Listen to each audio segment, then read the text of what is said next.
જસદણમાં રબરની ગિલોલ રમતા બાળકની આંખમાં ખિલ્લી ખુશી હતી। માતા પિતા માટે આ લાલ બત્તી સમાન કિસ્સો સામે આવ્યો છે। બાળકને તાત્કાલિક જસદણની હોસ્પિટલ ખાતે ખસેડવામાં આવ્યો છે। ખિલ્લી આંખમાં ખુશી જતા બાળકની હાલત ગંભીર છે। 4 સર્જન ડોક્ટરોની ટીમે ભારે જહેમત ઉઠાવી ડોક્ટર ઉમંગ ઠક્કર અને ટીમને સફળતા મળી હતી।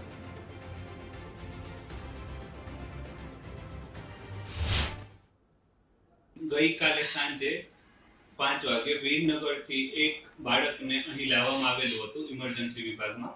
તો એને આંખમાં ગિલોળ બનાવીને ખિલ્લીથી બાળકો રમતા હતા, તો એ રબર ખીંચવાના લીધે 4 સેન્ટીમીટરની ખિલ્લીનો 2.5 થી 3 સેન્ટીમીટર જેટલો ભાગ આંખના પાપણના ભાગમાં ઘૂસી ગયેલ હતો। તો અહીં આપણે રેડિયોલોજી વિભાગના ડોક્ટરોની મદદથી સીટી સ્કેનથી ભાગ કેટલી ખિલ્લી ઘૂસેલી છે, કયા ભાગને ડેમેજ થયેલું છે અને કાઢતી વખતે કયા ભાગને ડેમેજ થઈ શકે એ બધું જોઈને બાળકને જનરલ એનેસ્થેસિયા આપીને ઓપરેશનમાં તાત્કાલિક લેવામાં આવ્યું।